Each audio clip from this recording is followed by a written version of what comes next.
Hello guys, in this tutorial going to be creating our first HTML page. So before going into that, I would love to let you know what are tags, elements and attributes because you'll be using it a lot in this tutorial.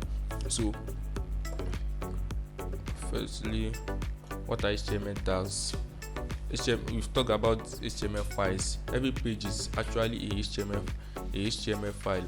Each HTML file is just a plain text file but with a .html file extension, and it is made up of many HTML tags as well as the content. So the HTML files are just like plain text files. Well, the difference is that in HTML files you use the .html extension to end it.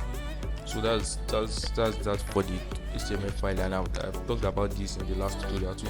So anytime you saving your HTML file, you have to use this extension .html. So just to make it different from the normal text file. Then we have what we call tags. What are HTML tags? HTML tags are hidden keywords within a web page that define how your web browser must format and display the content. HTML tags are tag names surrounded by angle brackets. You can see example of this. An example of HTML tag is this. Look at it. You have angle bracket, you have the forward slash, and you have the text. So this is a keyword you're talking about. So this and this. So this is the keyword we are talking about. So most tags must have two parts. Most of the HTML tags have two parts, an opening and closing part. For example, we have this. So you have this. Can you see this HTML? This is a tag.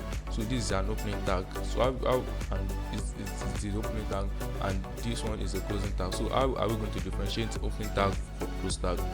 Firstly, you must know that the opening tag and the close tag have the same text in them. But for the close tag as forward slash, note that the closing tag has the same text as the opening tag. Closing tag has the same text as the opening tag, but has an additional forward slash. So for the closing tag, that's an additional forward slash. There are some tags that are exceptional to this rule where a closing tag is not required. So there are some tags that doesn't need closing tag. So example, we have image tag. It does not require closing tag. It's self-closed. Break tag and then the horizontal line tag. So each HTML file must have essential tags for it to be valid, so that the web browser can understand it and display it correctly. The rest of the HTML file can contain as little or as many tags as you want to display content. So it depends on the type of content, on how much you want to display content. That will determine the tags you use and the number of tags you use, or something, things like that. So now let's move on to attributes. So for attributes provide some extra information about an element and always specified in the opening tag. Please note that attributes are always specified in the opening tag, not in the closing tags. So we have example. This is an example. So this is how we assign our attributes. This is attribute, and this is the value for the attribute. So this is just an example. When we go deep into the tutorial, when we start coding, you understand better. Attributes are often assigned a value using equal sign, such as, look at this, you have border equals 0 or height equals 50%. So these are we assign our attributes. Most attributes are optional for most tags. So there are some tags that they only need attributes before we create them normally. So but there are some tags that by default they have attributes. So that's what this limits are about. So there are some tags like image tag. Tags is one attribute, is one default attribute. So the main purpose of attribute is like maybe you want to edit the default value of a tag. Maybe a tag is a paragraph tag. We want to change some things in it. That's why we have attributes. So and for elements is a tag, and the content is wrapped around it. For example, we have this. Look at this paragraph tag. We have the content here, and we have the closing paragraph. We have the closing tag here. So the opening of the tag and the closing of the tag with the content. So this is an HTML element. So and now we'll be moving on to creating our first HTML file. So just come here, click on file. click on new, create new file. So now we are going to write our first HTML element. You just go as I do, just type as I'm doing.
So now we have created our HTML.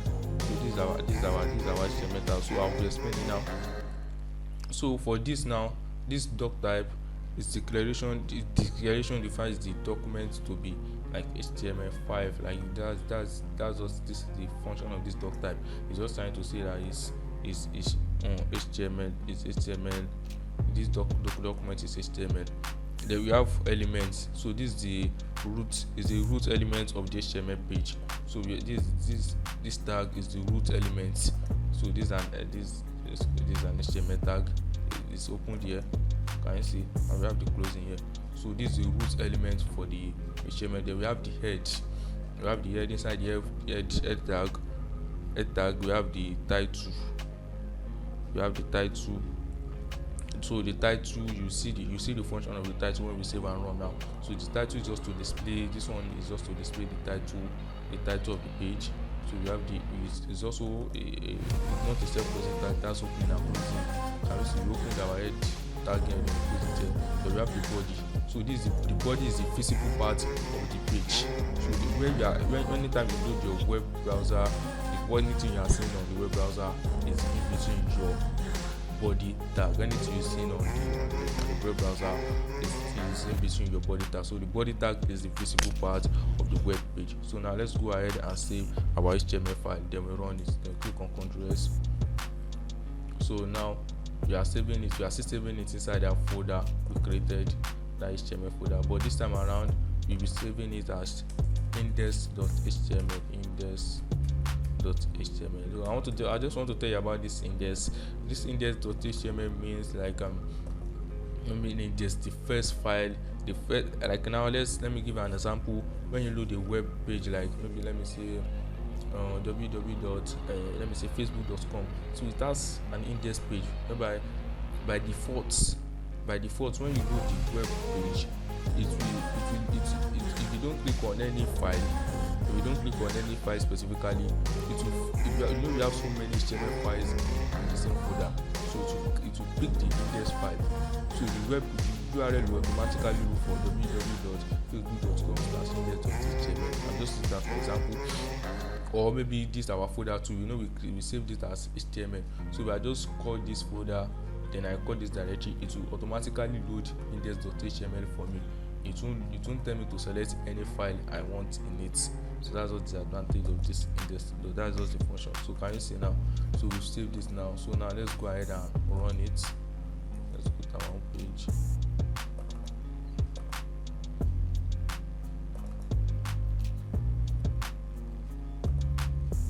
Can you see? Let's run it index. So our index file. So can you see the title of the page? The title of the page I talked about, this is it here. Can you see? Can you see the content goes here? So this is for the content